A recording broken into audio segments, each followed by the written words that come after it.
नमस्ते दोस्तों, मैं हूं सम्राट चौधरी और आप देख रहे हैं मेरे चैनल इंडी वर्ल्ड एंटरटेनमेंट को। तो इस वीडियो में इतने सारे एलिमेंट्स थे, चाहे वो आर्मेनियन मीडिया और आर्मेनियन लोगों की इंडिया के लिए सपोर्ट हो और आर्मेनियन गवर्नमेंट की जो स्टेटमेंट्स रही है इंडिया और पाकिस्तान को लेके, और अभी भी जो सेंटेंसेस रहे हैं, जो सपोर्ट रहा है आर्मेनिया की तरफ से, आर्मेनियन गवर्नमेंट की तरफ से, उससे आर्मेनियन लोग, आर्मेनियन मीडिया, आर्मेनियन सोल्जर्स बिल्कुल भी सेटिस्फाइड नहीं है, क्योंकि वो खुले दिल से इस लेवल तक इंडिया का सपोर्ट करना चाहते हैं कि इवन वॉर फ्रंट में भी आर्मेनियन सोल्जर्स इंडियन सोल्जर्स को ज्वाइन करना चाहते हैं और पाकिस्तान की ठोकना चाहता है। तो उस लेवल की जज्बात, उस लेवल की एनर्जी, उस लेवल की लॉयल्टी एक हमारा टर्की है, जो कि ऑपरेशन दोस्त इतना हेल्प करने के बाद भी कितनी आसानी से भूल गया। हालांकि वो अनपेड सपोर्ट था, इंडिया ने कुछ पेमेंट नहीं लिया था, और यहाँ पे इंडिया ने सिर्फ आर्म सेल्स किया है आर्मेनिया को, जिसका पेमेंट भी मिला है। लेकिन फिर भी इस हेल्प के लिए वो लोग इतना ग्रेटफुल है। और ये वीडियो जो है आपको इतने सारे एस्पेक्ट्स, इतने सारे एंगल्स बताएंगे। मुझे तो टाइटल क्या दूँ वीडियो का, वही समझ में नहीं आ रहा था। एक तरफ है आर्मेनियन मीडिया और आर्मेनियन लोग खुलेआम गवर्नमेंट को ये बोल रहे हैं कि आप ये क्या, किस लेवल की सपोर्ट दे रहे हैं। सिर्फ स्टेटमेंट्स, एक जेनरिक स्टेटमेंट दे रहे हैं कि इंडिया को पूरा हक है टेररिस्ट पाकिस्तान को सबक सिखाने का। हालांकि ये भी बहुत ही अच्छा स्टेटमेंट था गवर्नमेंट की तरफ से भी, लेकिन मीडिया और लोग इससे तो बिल्कुल भी सेटिस्फाइड नहीं है। तो 3-4 एस्पेक्ट्स इस वीडियो में आपको देखने को मिलेगा। एक, आर्मेनियन लोगों की लॉयल्टी और सपोर्ट इंडिया के लिए और आर्मेनियन मीडिया की भी, और secondly Armenian soldiers, they want to join Indian soldiers and fight Pakistan. And thirdly, जो इंडियन वेपन्स थे उनकी क्या टेक्नोलॉजिकल सुपीरियरिटी है और आर्मेनिया को वो किस हद तक हेल्प किया है, इसके बारे में भी आपको डिटेल्ड रिपोर्टिंग मिलेगा इस वीडियो में। तो लेट्स स्टार्ट।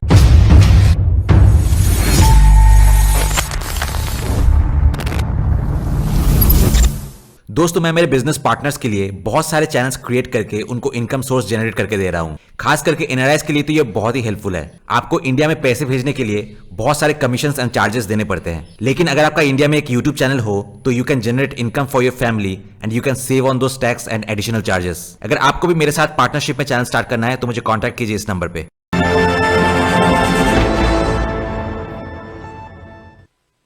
Ողջույն, դուք դիտում եք առաջին լրատվականը, ես Ժիրայր Ոսկանյան। नमस्कार, आप देख रहे हैं फर्स्ट न्यूज़र और मैं हूं जिरायर वॉस्कनियन, और हमारे साथ जुड़ी हैं ओरिएंटल स्टडीज की विशेषज्ञ और इतिहास विज्ञान की उम्मीदवार अराक्स पश्यान। मिसेस पश्यान, आपका स्वागत है। इस चर्चा में शामिल होने के लिए आपका धन्यवाद। चर्चा की शुरुआत मैं आर्मेनिया के विदेश मंत्री के उस बयान से करना चाहूंगा जो उन्होंने नेशनल असेंबली में भारत और पाकिस्तान के बीच तनाव को लेकर दिया था। इस मुद्दे से जुड़ी शुरुआत में ही याद दिलाना चाहूंगा कि यह तनाव एक आतंकवादी हमले से शुरू हुआ था। आर्मेनिया ने बहुत जल्दी उस आतंकी हमले की निंदा की, पीड़ितों के परिवारों के प्रति संवेदना जताई और उनके साथ सहानुभूति दिखाई। Կարծում եմ որևէ իրեն քաղաքակիրթ համարող պետություն չի կարող ողջունել ահաբեկչությունը։ मंत्री ने असेंबली में यह भी कहा था कि कोई भी सभ्य देश आतंकवाद का समर्थन नहीं कर सकता, बल्कि उसे कड़ी से कड़ी निंदा ही करनी चाहिए, और भारत को अपनी सुरक्षा और नागरिकों की रक्षा करने का पूरा अधिकार है। यही हमारा नजरिया है। हम इस पूरे मामले को आतंकवाद के खिलाफ आत्मरक्षा के रूप में देखते हैं। मिसेस पश्यान, कुछ लोगों का मानना है कि आर्मेनिया की प्रतिक्रिया थोड़ी नरम रही है, खासकर जब भारत आर्मेनिया का एक अहम साझेदार रहा है। कई लोगों ने अजरबैजान की पाकिस्तान के प्रति समर्थन की तुलना करते हुए सवाल उठाया है कि क्या आर्मेनिया को भारत के लिए और भी अधिक समर्थन नहीं देना चाहिए था। यह याद दिला दूं कि पाकिस्तान आज तक आर्मेनिया को एक स्वतंत्र देश के रूप में मान्यता नहीं देता है। Շնորհակալություն հրավերի համար, թեման իսկապես շատ հետաքրքիր է։ निमंत्रण के लिए आपका धन्यवाद। यह विषय वाकई में बहुत महत्वपूर्ण है। मुझे लगता है कि विदेश मंत्रालय द्वारा दिया गया बयान काफी उपयुक्त है। जी हाँ, आपने बिल्कुल सही बात उठाई है। भारत की कार्रवाई पूरी तरह से वैध थी, क्योंकि आतंकवादी हमला निर्दोष पर्यटकों पर किया गया था, जो धार्मिक भेदभाव के आधार पर खास तौर पर गैर मुस्लिम थे। ये आतंकवाद पूरी तरह रिलीजियस बेसिस और नेशनल हेट्रेड पर आधारित था, और भारत को अपनी सुरक्षा के लिए कार्यवाही करने का पूरा अधिकार है। तुर्की और अजरबैजान जैसे देशों में भारत के खिलाफ खबरें और गतिविधियां बढ़ गई हैं, लेकिन इन देशों की इस प्रतिक्रिया के पीछे साफ तौर पर पाकिस्तान का हाथ है। Պակիստանի կողմից եւ հիմնականում լաշքարը Տայիբա। कश्मीर में तनाव और उकसाने की शुरुआत पाकिस्तान ने की थी। खासकर लश्कर-ए-तैयबा जैसे इस्लामिक और वहाबी संगठनों के माध्यम से, जिन पर आतंकवादी हमलों का आरोप है। इंटरनेशनल कम्युनिटी भी मानता है कि पाकिस्तान की खुफिया एजेंसियां सालों से इन जिहादी संगठनों को समर्थन देती रही हैं। हालांकि पाकिस्तान खुद को भी आतंकवाद का शिकार बताता है, पर यह दोहरा रवैया अब सबके सामने है। पाकिस्तान उन आतंकवादी संगठनों को लेकर कठोर नहीं है जो भारत में हमले करते हैं, बल्कि उन्हें सभी तरह से समर्थन देता रहा है। भारतीय आकाश एयर डिफेंस सिस्टम ने हाल ही में 17 पाकिस्तानी फाइटर जेट्स को सफलतापूर्वक मार गिराया है। यह वही वेपन है जिसे आर्मेनिया ने भारत से खरीदा था। पहले इसकी क्षमता को लेकर कुछ संदेह थे, लेकिन अब यह साबित हो गया है कि यह वेपन कितना प्रभावी है। इससे आर्मेनिया में एक नई बहस शुरू हो गई है कि भारत से और भी अनेक प्रकार के आधुनिक हथियार खरीदे जाने चाहिए। अब सवाल उठ रहा है कि सिर्फ सरकारी स्तर पर ही नहीं, बल्कि पब्लिक डिप्लोमेसी के जरिए भी आर्मेनिया को भारत के साथ मजबूत समर्थन दिखाना चाहिए। जी हाँ, जनता की ओर से भी यह मांग उठ रही है कि सरकार खुलकर भारत का समर्थन करे। कुछ मिलिट्री स्पोर्ट्स संगठनों ने तो खुले तौर पर बयान दिए हैं कि वे भारत की मदद के लिए तैयार हैं। ये एक क्लियर संकेत है कि आर्मेनिया के लोग पाकिस्तान के दोहरे रवैये से नाराज हैं और भारत के साथ एकजुटता दिखाना चाहते हैं। कूटनीतिक स्तर पर मुझे लगता है कि विदेश मंत्रालय ने जो बयान दिया है वो सही दिशा में है। भारत का आतंकवादी हमले के जवाब में कार्रवाई करना एक सही कदम था और हमें इसमें भारत का समर्थन करना चाहिए। यह भारत का रिस्पॉन्स है पहलगाम में हुए आतंकवादी हमले पर, जिसमें वास्तव में 26 निर्दोष लोग मारे गए थे।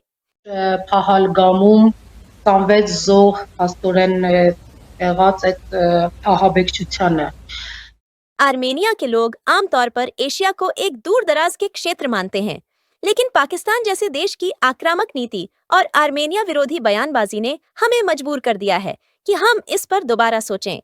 2020 की आर्टसाक जंग में पाकिस्तान ने अजरबैजान को खुला समर्थन दिया था और ऐसी रिपोर्ट्स भी हैं कि पाकिस्तानी मिलिट्री उस जंग में शामिल थे। हमारे समाज की राय एकजुट है, आर्मेनिया को हर स्तर पर भारत का समर्थन करना चाहिए। बहुत बहुत धन्यवाद मिसेस पश्यान। निमंत्रण के लिए आपका धन्यवाद। मेरे साथ थी अरैक्स पश्यान, इतिहास विज्ञान की उम्मीदवार और ओरिएंटल अध्ययन की विशेषज्ञ।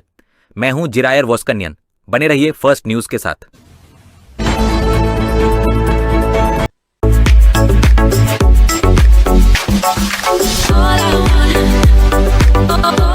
सबसे पहले आर्मेनियन लेजेंड ने लिखा है कि ढोंगी पाकिस्तान को खत्म करो।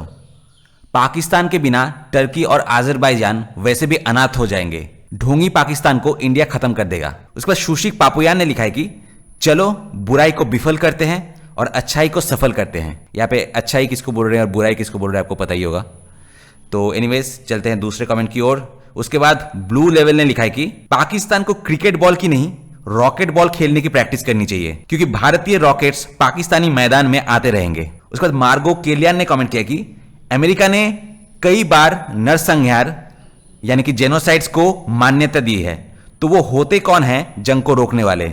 हमें अपने अधिकार के लिए लड़ना चाहिए, अमेरिका के सामने भीख नहीं मांगना चाहिए। जिसके रिप्लाई मैंने लिखा है कि जी बिल्कुल, कुछ दिनों पहले हम भी बहुत अपसेट थे, लेकिन अभी रिसेंटली हमारे फॉरेन मिनिस्टर श्री जयशंकर जी ने जो स्टेटमेंट दिया है, जहां पे उन्होंने ओपनली कहा है कि अमेरिका की वजह से नहीं, पाकिस्तान ने इंडिया को खुद रिक्वेस्ट किया था सीज फायर के लिए, जिसके चलते टेम्पोररी ऑपरेशन को जो है इंडिया ने टेम्पोररी स्टॉप किया है। किसी भी टाइम चालू हो सकते हैं, पर एट द सेम टाइम ये बोलना पड़ेगा कि major section of population, majority of the Indians दो चीजों को लेकर बहुत अपसेट है। एक ये है कि पीओके वापस लेने का गोल्डन चांस जो है हमने गवा दिया इस बार, और at the same time Balochistan को लिबरेट करने का जो चांस था वो भी हमने गवा दिया। और बलूचिस्तान का जब लिबरेशन की बात आती है, it's not only about Indian interest, but मुझे लिटरली बलूचिस्तान लोगों के लिए बहुत सिंपैथी है।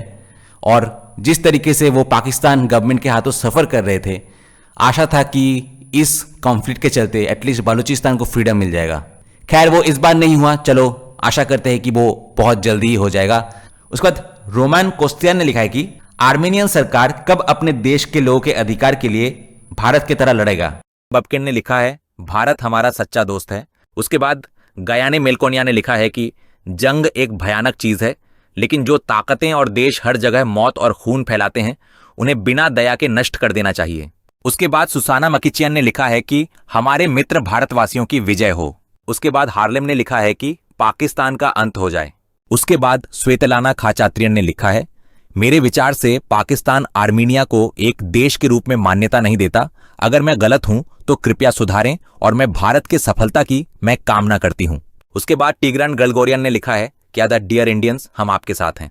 उसके बाद गोर मुरादियान ने लिखा है कि हाय एडवर्ड, यह जानकर किसी को हैरानी नहीं होती कि पाकिस्तान आतंकवादियों को ट्रेनिंग देता है और इसमें कुछ और देश भी मदद कर रहे हैं और वे इन सब में शामिल भी हैं। उसके बाद सार्किसियन चागन ने लिखा है कि शाबाश भारत की सेना, जान ब्रावो। उसके बाद रूबेन ने लिखा है कि वह दुर्भाग्यवश तुर्की और चीन पाकिस्तान के साथ हैं। उसके बाद टैरोन ने लिखा है कि दुख की बात है कि अभी तक आर्मेनिया ने ऑफिशियल रूप से भारत का समर्थन नहीं किया है। पाकिस्तान कोई न्यूट्रल कंट्री नहीं है।